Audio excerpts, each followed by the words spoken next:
Everyone got real mad because Suicide Squad is getting reshoots, and they're like, oh my god, that means it's a bad movie. And then this week we got news that Rogue One, a Star Wars story, yeah, that's not going to get old, is also getting reshoots, and everyone's like, oh, it's a bad movie, clearly. It's going to get reshoots, they're going to go and... This happens. Well, so there was a lot of fear behind this, and I think some of the major stuff is that obviously this is looking to be one of the probably more morbid, tonally dark stories in the Star Wars franchise. Yeah. Probably even more so than Empire Strikes Back. And you and I both were big on those Jay Rinsler making a Star Wars books. Yeah. But they talked about at one point how you didn't really get a ton of return viewings on Empire Strikes Back because it ends on like a sad note. Yeah. And this movie is probably going to end up with a bunch of dudes blowing up to pass off space plans so they can kill the Death Star for the first out of 40 times. And there we are. Also, like, you know, Disney owns Star Wars now. Can they sell toys? What do you do with something like this? Yeah, like, this you try really hard not to screw it up. We've heard like mixed things.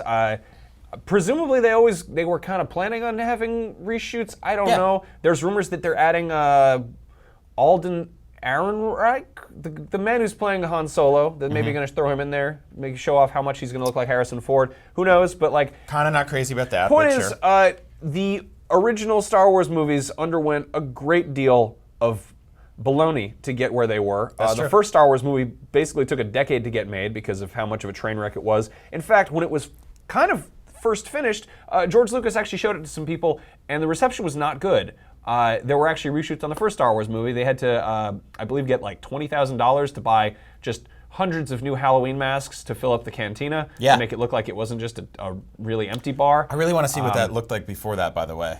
Oh yeah, it's weird because it's mixed in. It's just different shots. It's all editing. But here are some sound bites from the George Lucas biography, Skywalking: The Life and Films of George Lucas by Dale Pollock.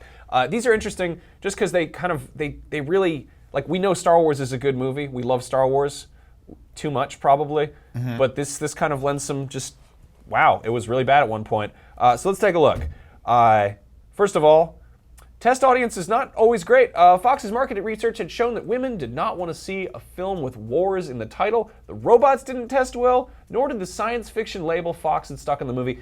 When Star Wars came out, science fiction movies were kind of just not good. Yeah. There was 2001: A Space Odyssey, and Star Trek was on TV, but like as far as movies that people fell in love with, that didn't really happen. That was kind of a thing that Industrial Light and Magic really made happen because special effects weren't up to par. Yeah, they were also seen for a while as like very kind of like scattered and low budget. Yeah. And, not really the kind of thing you take the whole family to. Yeah, and then of course, Lucas got together with his friends, which included Steven Spielberg, Brian De Palma, who did Scarface, and with the exception of, I think, Steven Spielberg and I want to say like some movie critic or some director or something, they all thought it was a disaster. Yeah. They all hated it.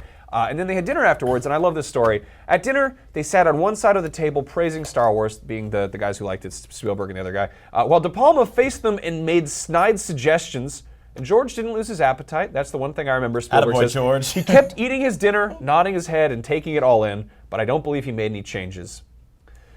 The Fox board of directors, of course, still had to see Star Wars. They're businessmen. As expected, the screening was a disaster. Several members fell asleep, and most of them hated the movie. And one admitted after several drinks, because it was the 70s, that Star Wars might be all right, but he also didn't know anything about movies.